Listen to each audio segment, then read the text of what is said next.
की शुरुआत होती है आज से 65 साल पहले, जब दुनिया न्यूक्लियर वॉर की वजह से लगभग खत्म सी हो गई थी। बिजली और हर तरह के कम्युनिकेशन सिस्टम एक ही रात में पूरी तरह बर्बाद हो गए। पूरी दुनिया बहुत बुरे दौर से गुजर रही थी। तब अमेज़न के जंगलों में एक साइंटिस्ट को जेनेसिस पेड़ मिला। इसके करिश्माई फूल में इतनी ज्यादा ताकत थी कि ये पूरी दुनिया को बिजली दे सकता था। इससे इंसानों ने फिर से सब कुछ बनाना शुरू कर दिया। इस आविष्कार के बाद सभी जेनेसिस पेड़ सरकार के कंट्रोल में आ गए। इस न्यूक्लियर युद्ध के बाद पैदा होने वाले 90% बच्चों में जेनेटिक प्रॉब्लम्स आने लगी। इसके बाद साइंटिस्टों ने ये प्रॉब्लम सॉल्व करने के लिए उसी पेड़ के फूल को ह्यूमन डीएनए में डाल दिया। इसके बाद हर एक इंसान अपनी माँ के पेट से ही कोई ना कोई ताकत लेकर पैदा होने लगा। किसी की सुनने की शक्ति कुछ ज्यादा ही बेहतर होती तो किसी की नजर बहुत ज्यादा ही बेहतरीन। इस तरह की ताकतों के साथ पैदा होने वाले लोगों को जेनेटिक्स बुलाया जाने लगा और ये लोग इस नई दुनिया में बिल्कुल राजाओं की तरह जीने लगे। लेकिन लगभग 10% लोगों का इम्यून सिस्टम थोड़ा कमजोर था, जिससे उनके शरीर ने इस फूल को बिल्कुल भी एक्सेप्ट नहीं किया। इन लोगों को स्पेशल्स बोला जाने लगा और इन्हें सिर्फ छोटे मोटे काम दिए जाते, जैसे साफ सफाई, मेंटेनेंस वगैरह। अब हम जेनेसिस इंस्टीट्यूट में क्लोई को देखते हैं, जो इस वक्त एक स्टूडेंट बनकर क्लास ट्रिप पर गई है और उसका व्हील चेयर वाला पार्टनर लियोन सफाई करने वाला बनकर वहाँ आया। सबका ध्यान हटते ही लियोन ने एक डिवाइस की मदद से बंद दरवाजा खोला और प्राइवेट एरिया में घुस गया। मैप चेक करते ही उसे पता चला कि 2 गार्ड पास में ही खड़े हैं, तो उसने वहाँ पर एक छोटा चूहे जैसा खिलौना भेजा। गार्ड्स उसके पीछे गए, उसे पकड़ा तो उस चूहे के अंदर से स्लीप गैस निकली, जिससे दोनों गार्ड बेहोश हो गए। लियोन ने उनकी चाबियां ली, वेंटिलेशन सिस्टम तक गया और गैस का टैंक जोड़ दिया। जिसके बाद स्लीपिंग गैस ने पाइप्स के अंदर से जाकर साइंटिस्टों को सुला दिया। फिर उसने मास्क पहना और लैब में घुसने की कोशिश की, पर उसका कोड गलत निकला। उसने क्लोई को कॉल किया और सही कोड लाने को कहा। मेन लॉबी में क्लोई ने कुछ लड़कों को स्पेशल्स के बारे में बोलते सुना कि उन्हें तो मार देना चाहिए। क्लोई ने उनसे झगड़ा शुरू कर दिया। बाकी बच्चे भी उन्हें उकसाने लगे। एक गार्ड भाग कर आया। क्लोई ने बेचारी बनकर गार्ड से मदद मांगी और उसी वक्त उसकी जेब से नोटबुक चुरा ली। नोटबुक में उसे सही कोड मिला जो उसने लियोन को भेज दिया। कोड मिलते ही लियोन जल्दी से लैब में घुस गया। उसने अपनी माँ की पुरानी घड़ी निकाली, जिसमें लिखा था कि हम सब एक हैं, हम सब बराबर हैं। ये पढ़कर उसे हिम्मत मिली। उसने एक लिवर खींचा, मशीन खुली और अंदर जेनेसिस ट्री था। उसने एक पुराना हथियार लिया और शीशे के अंदर छेद करना शुरू किया। लेकिन जैसे ही वो फूल तोड़ने लगा, पेड़ ने बहुत सारे स्पाइक शूट कर दिए और अचानक से अलार्म बजने लगा। लियोन ने फिर भी फूल को एक ब्लू कैप्सूल में पैक कर लिया। अनाउंसमेंट हुई कि ये बिल्डिंग अब लॉकडाउन में जा रही है और सबको जल्द से जल्द बाहर निकलना होगा। क्लोई लियोन का इंतजार करना चाहती थी, पर गार्ड्स ने उसे बाकी स्टूडेंट्स के साथ बाहर भेज दिया। किसी तरह किस्मत से लियोन भी समय रहते बाहर आ गया। बाहर लियोन ने जानबूझकर क्लोई को टक्कर मारी और उसका टेडी बियर नीचे गिरा दिया। उसने टेडी वापस देने से पहले कैप्सूल को टेडी के अंदर छुपा दिया। जब गार्ड्स ने लियोन की जेब चेक की तो उन्हें सिर्फ एक घड़ी मिली। उन्होंने घड़ी पर लिखी हुई बात का मजाक उड़ाया और साथ ही लियोन को फ्रीक कहकर पुकारा। एक आदमी बहुत ध्यान से सभी स्टूडेंट्स को चेक कर रहा था, लेकिन उसने भी ये तो नहीं सोचा कि इस टेडी के अंदर फूल छुपा हुआ होगा। कुछ देर बाद क्लोई और लियोन सड़क पर बड़ी स्क्रीन पर न्यूज देखने लगे। सेनेटर फ्रैंक लोगों से कह रहा था कि पैदा होने से पहले ही क्यों, हम फूल का इस्तेमाल लोगों के जन्म लेने के बाद भी तो कर सकते हैं। इसके बाद फेमस सिंगर मीरा वहाँ आई। उसने अनाउंस किया कि वो बिना ताकत वाले लोगों की डिस्ट्रिक्ट में फ्री टूर कर रही है, ताकि सब लोग एक साथ मिलकर रहें। अपना हुलिया बदलने के बाद लियोन ने क्लोई को समझाया कि पॉलिटिशियंस और सेलिब्रिटी सिर्फ ड्रामा करते हैं, उन्हें हम जैसे लोगों की कोई परवाह नहीं है। अभी थोड़ी देर पहले सड़क पर एक हमारे जैसे गरीब आदमी को खाने के स्टोर से धक्का देकर निकाल दिया गया। तभी हम देखते हैं कि एक सफाई करने वाला आदमी खिड़की से कुछ मिटा रहा था। वहाँ लिखा था डेथ टू द जेनेटिक्स, जिसका मतलब था कि सब लोग जेनेटिक्स को देखकर खुश तो नहीं है। वहीं मीरा के मैनेजर ने उसे कहा कि हालात खतरनाक हो रहे हैं। स्पेशल डिस्ट्रिक्ट जहाँ पर वो 10% लोग रहते हैं जिनके ऊपर उस फूल ने काम नहीं किया, वो पहले से बहुत रिस्की है और बहुत ज्यादा भीड़ आएगी, इसलिए ऑटोग्राफ सेशन को कैंसिल करना होगा। मीरा को ये बात बिल्कुल पसंद नहीं आई। उसने कहा कि ऐसे थोड़ी आएगी एकता, मुझे लोगों के सामने जाना होगा, उन्हें अपने जैसा महसूस करवाना होगा। उसने इवेंट को कैंसिल करने से मना कर दिया। क्लोई और लियोन जब घर जाने लगे तो स्पेशल डिस्ट्रिक्ट के गेट पर गार्ड्स ने उनकी आईडी चेक की। लियोन शॉपिंग करने गया, तब क्लोई टीवी पर फ्रैंक का इंटरव्यू देख रही थी। अब फ्रैंक के अंदर ताकत नहीं आई थी, वो भी अब इस ताकत को महसूस कर पाएंगे। उन्हें भी अब बाकी सब जैसा बना बनाया जा सकता है। क्लोई ये देखकर बहुत खुश होती है और लियोन कुछ डिवाइसेस बनाता है। लियोन फूलों से वो हिस्से निकालता है जिनके अंदर ताकत है और उनकी मदद से अपाहिज लोगों के लिए खास तरह के प्रोस्थेटिक्स बनाता है ताकि वो लोग भी एक आम जिंदगी जी सके। क्लाइंट्स के पैसों से उनका रोज का गुजारा हो जाता है। क्लाइंट्स का काम खत्म होने के बाद एक आदमी ने जेनेटिक डिस्ट्रिक्ट से कॉल किया और कहा कि मुझे कुछ ठीक करवाना है। क्लोई ने मना कर दिया ये कहकर कि हम लोग कहीं जाके ठीक नहीं करते, दुकान पे ही आना पड़ेगा आपको। और जब लियोन ने सुना कि वो आदमी 3 गुना पेमेंट देगा तो उसने कहा कि कोई नहीं, आ जाएंगे। क्लोई डर गई क्योंकि ये थोड़ा इलीगल काम था। लियोन ने उसे समझाया कि मुझे सारा रास्ता पता है, कहाँ पे गार्ड्स हैं कहाँ पे नहीं, वो किसी को भी पता लगे बिना अंदर जा सकता है। अब वो दोनों एक महंगे से रेस्टोरेंट में पहुंचे जहां कुक ने उन्हें पीछे के दरवाजे से अंदर लिया। वो कुक भी उन्हीं की तरह था। उसके पास एक मैकेनिकल सूट था जो उसे चलने में मदद करता है अपाहिज होने के बाद भी। अचानक एंटी जेनेटिक्स नाम की गैंग मेन दरवाजा तोड़कर अंदर घुस गई और उन्होंने बिजली भी काट दी। लियोन ने सूट ठीक करने का काम पूरा किया। कुक ने कहा कि मैं देख कर आता हूँ बिजली कैसे चली गई, साथ ही आपके पैसे भी ले आऊंगा। गैंग ने अब रेस्टोरेंट को तोड़ना शुरू कर दिया और खास शक्तियों वाले इंसानों को मारना भी। कुछ ही मिनटों में बहुत से टेबल्स टूटे पड़े थे और बहुत सारी लाशें जमीन पर थी। फिर गैंग का लीडर दीवार पर कुछ लिखने लगा। इतने में कुक वापस किचन में आया। उसके शरीर पर खून लगा हुआ था। उसने अपनी आखिरी सांसें भरते हुए क्लोई और लियोन को बताया कि बाहर क्या हो रहा है और फिर दम तोड़ दिया। अब क्लोई और लियोन ने भागने की कोशिश की लेकिन पीछे के दरवाजे पर ताला लगा हुआ था। अब उन्हें यहाँ से भागने के लिए कुछ तो दिमाग लगाना पड़ेगा। लियोन ने क्लोई से कहा कि कुक का मैकेनिकल सूट पहनने में मेरी मदद करो। कुछ मिनट बाद 2 गैंग वाले किचन में आए। उन्हें सिर्फ मरा हुआ कुक ही दिखाई दिया क्योंकि क्लोई और लियोन छुपकर बैठे थे। वो लोग दीवार पर कुछ लिखते हुए बात कर रहे थे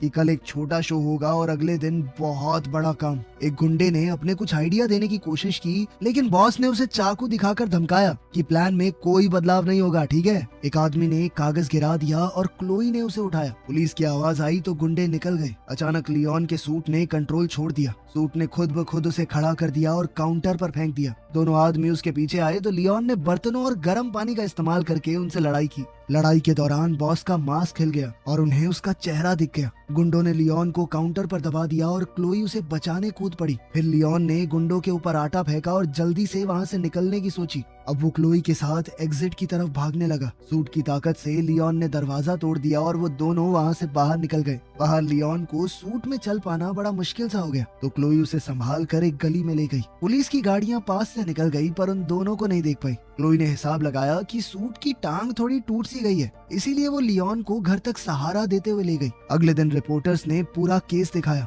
और फिर सिक्योरिटी कैमरास के एक फोटो में लियोन और क्लोई भी थे। अब मीडिया बातें फैलाने लगा कि शायद ये भी गैंग के लोग हैं। सारी इन्फॉर्मेशन निकाली गई ताकि पुलिस को भेजी जा सके। स्पेशल फोर्सेस के कैप्टन हजिज ने कहा कि ये बिना खास शक्तियों वाले लोगों का जो एरिया है ना, ये क्राइम का अड्डा बन चुका है। हम जल्द ही स्पेशल डिस्ट्रिक्ट के ऊपर रेड करेंगे। लियोन और क्लोई डर गए क्योंकि उन्होंने उसे पहचान लिया था। दरअसल वो उसी गैंग का लीडर है जिसका चेहरा उन्होंने पिछले दिन लड़ाई में देखा था। क्लोई ने वो कागज खोला और पता चला कि वो मीरा के कॉन्सर्ट का फ्लायर है जिसके अंदर एक छोटा सा मैप बना हुआ है। वो लोग समझ गए कि इस गैंग वाले लोग कॉन्सर्ट पर हमला करेंगे और इस बात के लिए दोषी हम जैसे लोगों को ठहराया जाएगा। लियोन डर कर सामान पैक करने लगा ताकि वो शहर छोड़ दे, पर क्लोई ने कहा कि हमें लोगों को बचाना होगा। सिर्फ हम दोनों हैं जिसे पता है हमला कहाँ होने वाला है। बहुत सारे निर्दोष लोग मरेंगे वहाँ पर, क्या हम ऐसा होने देंगे? इस पर लियोन ने कहा कि एक ऐसा आदमी जिसका नीचे का शरीर चलता नहीं और एक 12 साल की लड़की क्या कर लेंगे? ये सुनकर क्लोई रो पड़ी।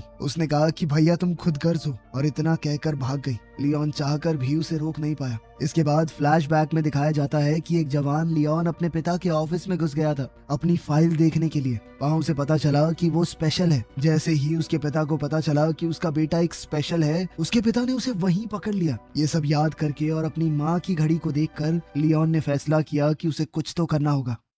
कुछ घंटों बाद क्लोई वापस आई और लियोन को सूट को ठीक करते हुए देखा। उसने लियोन की सूट पहनने में मदद की। लियोन ने अपने हाथ पांव थोड़े चलाकर देखे और कहा कि वो ह्यूजेस को पकड़कर उसके गुनाह कबूल करवाएगा उससे। लियोन ने कुछ अबाड़ कबाड़ चीजों से अपने लिए हथियार बना लिए और लोहे तक को मोड़ देने की अपनी ताकत दिखाई। क्लोई को सूट के अंदर कुछ खास तरह की तारें दिखी तो वो एक केमिकल बनाने दौड़ी जिससे सूट में लगे हुए हथियार एक्टिवेट हो जाए। उसी वक्त मीरा स्पेशल डिस्ट्रिक्ट में कॉन्सर्ट कर रही थी। जनता उसे देखकर पूरी तरह बेकाबू हो गई। फैंस को लोग धक्का मारने लगे। सिक्योरिटी उन्हें जैसे तैसे पीछे कर रही थी। कॉन्सर्ट के बाद मीरा बस में चढ़ने जा रही थी, तब गार्ड्स ने उसकी सिक्योरिटी और मैनेजर को मार कर गिरा दिया। फिर रेबल्स ट्रक में आ गए और दीवारों पर अपना मैसेज लिखने लगे। हजिस ने मीरा को धमकाया कि चुपचाप हमारे साथ चलो वरना बुरा होगा। तभी लियोन वहाँ पर सूट और मास्क पहने आ गया। वो बालकनी से नीचे कूदा और सीधा हमला करना शुरू कर दिया, लेकिन क्लोई के केमिकल्स की वजह से सूट में पौधे उग गए। ये देखकर गुंडे हंसने लगे, लेकिन लियोन ने उन पौधों का ही इस्तेमाल कर लिया।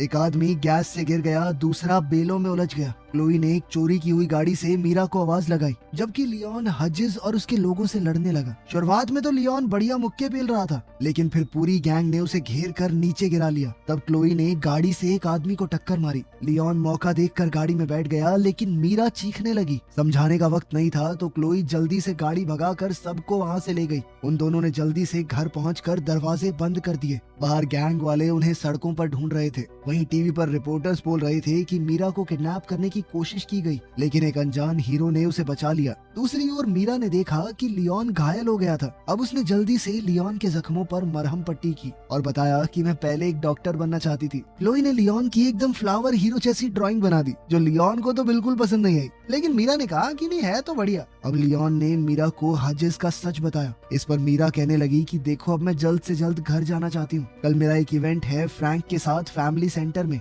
लियोन को लग रहा था कि एंटी जेनेटिक्स गैंग का अगला टारगेट फ्रैंक होगा। आज उन्होंने मीरा पर हमला किया था, तो वो कल फ्रैंक पर जरूर करेंगे। ये गैंग जन्म होने के बाद लोगों में होने वाले एनहांसमेंट या बदलाव के खिलाफ थी। ये मानते थे कि जो जैसा पैदा हुआ है वो हो गया। मीरा इस सब के बारे में पुलिस को आगाह करना चाहती थी, पर लियोन ने मना कर दिया, क्योंकि हजिस भी तो एक पुलिस कमांडर ही है। अब उन लोगों ने मिलकर आगे का प्लान बनाया।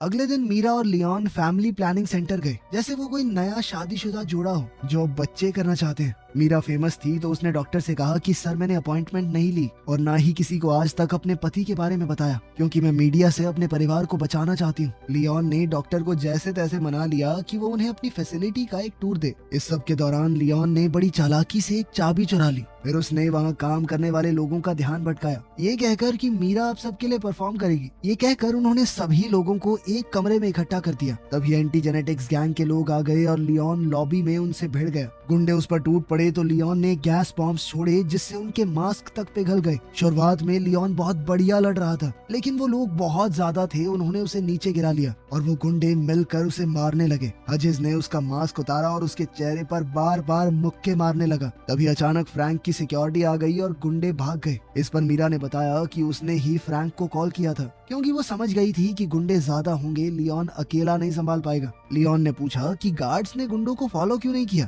तो फ्रैंक ने कहा कि तुम हमारे लिए उनसे ज्यादा जरूरी थे। पता चला कि फ्रैंक असल में लियोन का पिता है। क्लोई ये सुनकर पूरी तरह चौंक गई। वो सोच में पड़ गई कि लियोन ने आज तक उससे झूठ कहा कि उनके पिता मर चुके हैं। वो नाराज होकर वहाँ से भाग गई। अब रिपोर्टर अंदर आ गए तो उन्हें देखते ही फ्रैंक का पॉलिटिशियन मोड ऑन हो गया। उसने कहा कि मेरा बेटा एक प्रूफ है कि जेनेटिक्स और ऐसे लोग जिनके ऊपर फूल ने काम नहीं किया, उन लोगों के बीच में गैप बहुत ज्यादा बढ़ गया है। इसीलिए कल वोट बड़े ध्यान से देना। एक हफ्ते बाद अनाउंस हुआ कि फ्रैंक के प्रोजेक्ट को लगभग सबने अप्रूव कर दिया है। बहुत सारी बसेस स्पेशल डिस्ट्रिक्ट में आई और सभी गरीब लोगों को शहर के बाहर एक मेडिकल कैंप में भेज दिया गया। इस ट्रीटमेंट के बाद उन लोगों के अंदर भी कोई कमी नहीं रहेगी, तो इसीलिए उनकी रहने की जगह यानी स्पेशल डिस्ट्रिक्ट को खोल दिया जाएगा और सभी लोग आराम से एक साथ रहेंगे। कोई रोक टोक नहीं होगी बीच में। मेडिकल सेंटर में लियोन पूछने लगा कि क्लोई कहाँ पर है, लेकिन फ्रैंक ने बताया कि हम लोग उसे नहीं ढूंढ पाए। जब लियोन ने हजिस का नाम लिया तो फ्रैंक ने टॉपिक बदल दिया। उसने कहा कि तुम इस सब की चिंता मत करो,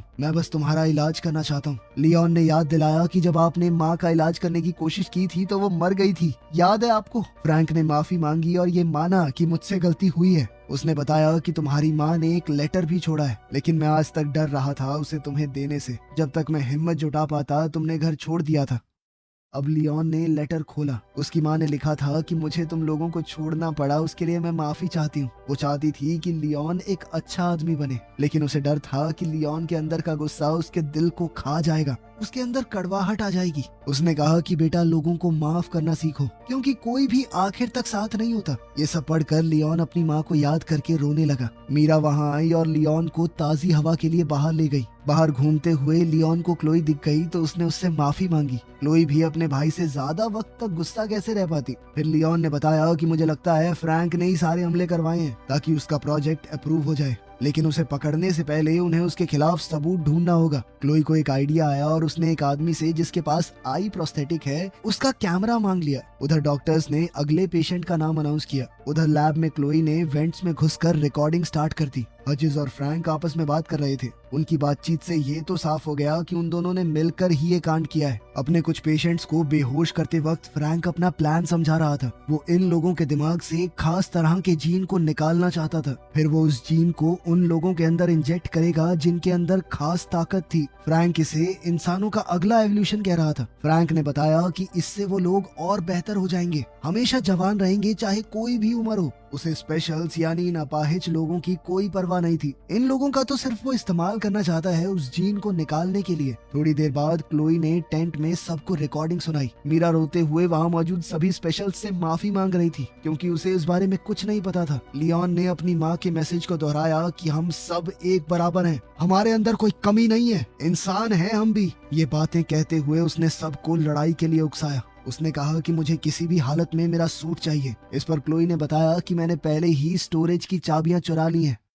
अगले दिन फ्रैंक और कुछ नर्सेज लियोन के कमरे में आ रहे थे उसका इलाज करने के लिए। लियोन ने चद्दर के नीचे अपना सूट पहना हुआ था। उसने तुरंत अपने पिता को पकड़ लिया और नर्सेज से वो इंजेक्शन छीन लिया। फ्रैंक ने कहा कि मैंने ये सब तुम्हारे लिए किया है बेटा, मैं तुम्हारा इलाज करना चाहता हूँ। लेकिन लियोन ने कहा कि तुम एक हैवान हो और कुछ नहीं। अब लियोन ने उसे कमरे के अंदर बंद कर दिया। उसने क्लोई से थोड़ा बारूद लिया और सिक्योरिटी रूम की तरफ दौड़ने लगा। वहाँ मौजूद गार्ड से लड़कर उसने उन्हें गिरा दिया, लेकिन एक गार्ड ने जल्दी से अलार्म बटन दबा दिया ताकि सबको इस गड़बड़ी का पता चल जाए। उधर क्लोई ने कैमरा को कंप्यूटर से कनेक्ट किया ताकि वो पूरी रिकॉर्डिंग पुलिस को भेज सके सबूत के तौर पर। लियोन के जाने से पहले मीरा ने उसे किस किया और कहा कि लौट कर जरूर आना। उधर टेंट वाले एरिया में हजिस अपनी गैंग के साथ आ चुका है। लियोन और स्पेशल्स ने उन्हें घेर लिया और बहुत बड़ी लड़ाई शुरू हो गई। स्पेशल्स के पास सिर्फ बर्तन, पाइप्स जैसी नॉर्मल चीजें थी, लेकिन उनकी तादाद ज्यादा होने की वजह से लड़ाई बराबर की चल रही थी। वहीं लियोन का सूट उसे एक वक्त पर बहुत सारे लोगों से लड़ने की ताकत दे रहा था,